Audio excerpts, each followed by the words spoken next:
एक तिंग वाक्यम इत्याकारकम यद्वार्तिकम तद्वार्तिकम कथम संगक्षते। यतो ही हे देवदत्त अहम व्रजानि त्वंजानी ही तत्र एकम तिङन्तं नास्ति तिङन्तद्वयम्। यदि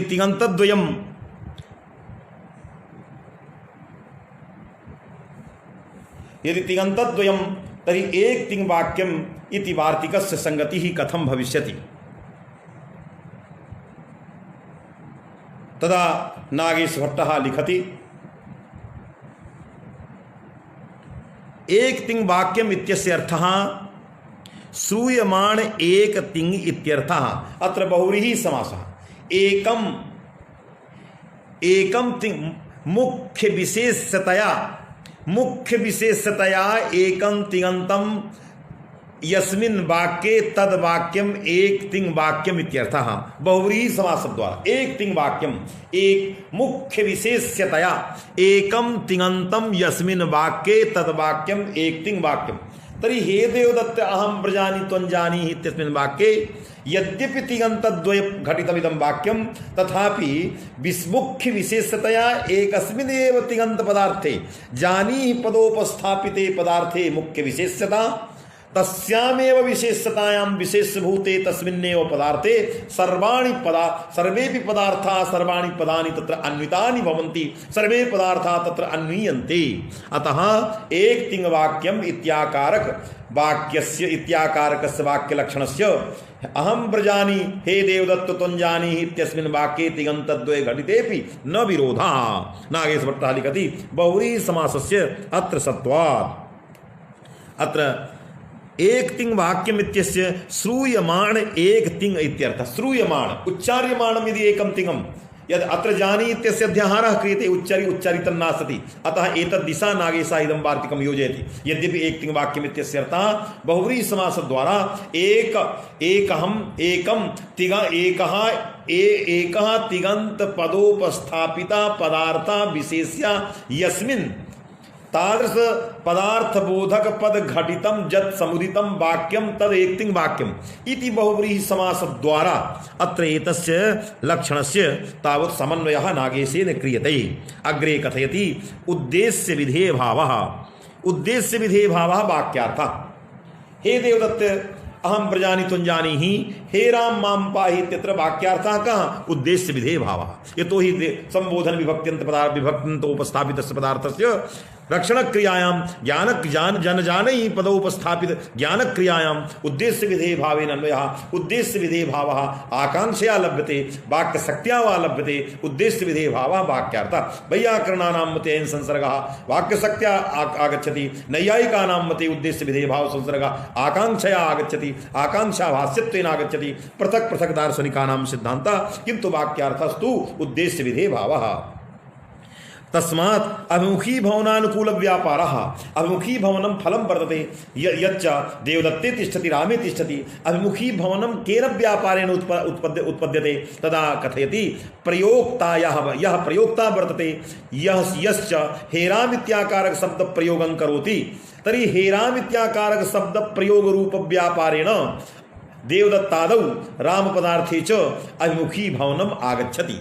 अतः सब हे देवदत्त हे राम इत्याकारक संबोधन विभक्त्यंत पद प्रयोग रूप व्यापारः अभिमुखी भवनानुकूल व्यापारः अभिमुख सच व्यापारः हे राम हे देवदत्त इत्याकारक संबोधन प्रयोग रूपः यथा विक्लिप्त्यनुकूल व्यापारः तथैव अत्रापि अभिमुखी भवनानुकूल व्यापारः सच व्यापारः कः शब्द प्रयोग रूपः हे राम हे देवदत्त इत्याकारक शब्द प्रयोग रूपः व्यापारः। एवंच शब्द प्रयोग अतएव लिखति अभिमुखी भवनानुकूल व्यापारश्च संबोधन विभक्त्यंत शब्द प्रयोग रूपः।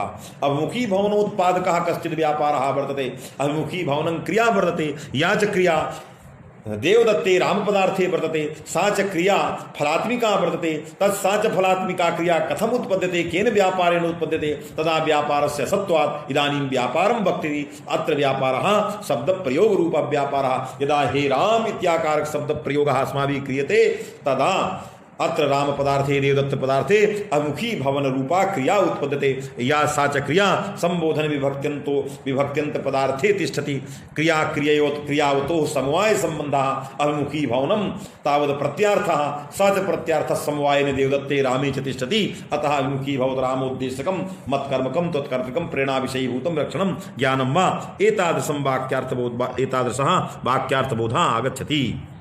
अतएव अग्रे च लिखति देव नागेशभट्टः ब्रजानि इत्यत्र प्राप्त काले लोट यदि प्रेरणायां लोट लकारः नास्ति भवद्भिदानीम् आशंकतां यत् प्राप्त काले लोट केन सूत्रेण तदा वक्तव्यं प्रैसाति सर्ग प्राप्त काले सुलोट इदं सूत्रं प्राप्त काले लोट विधायकं प्राप्त कालः यदा लोट लकारस्य अर्थः विधि प्रेरणा नास्ति तदा प्रवृत्तिः निवृत्तिश्च फलं देवदत्ते नागमिष्यति कथं संबोधन विभक्त्यन्त प्रयोगः अतः जानीहि पदस्य अध्याहारः कर्तव्यः।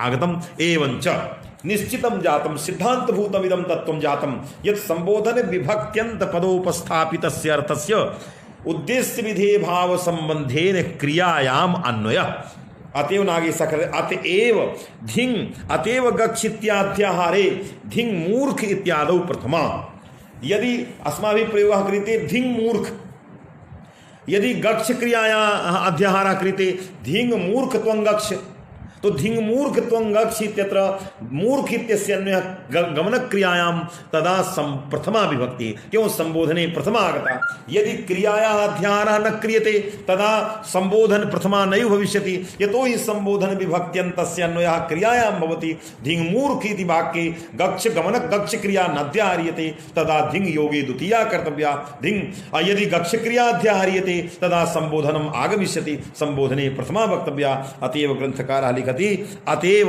संबोधन विभक्त्यन्तस्य क्रियायाम् अन्वयः इति अंगीकारादेव गच्छ इति अध्याहारे धिंग मूर्ख इत्यादौ संबोधन विभक्त्यन्ते प्रथमा अनध्याहारे यदि गच्छ इति अध्याहारः न क्रियते तदा धिक् योगे द्वितीया धिक् मूर्खम् इति द्वितीया आगमिष्यति अतः धिंग योगे द्वितीया यदि गच्छ अध्याहारः क्रियते तदा संबोधनत्वात् प्रथमा नाध्याहारः क्रियते तदा धिक् योगे द्वितीया इति बोध्यम् एवं रीत्या संबोधने च सूत्रस्य समग्रं व्याख्यानं लघु शब्देन्दु शेखर दिशा यथा बुद्ध्या अस्माभिः भवतां तावत् पुरतः उपस्थापितम् एवञ्च अत्रैव अहं समापयामि सर्वेषां प्रति अस्माकं नमस्कारः अहं नमस्करोमि एवं धन्यवादं ज्ञापयामि अत्रैव समापयामि धन्यवादाः नमस्काराः।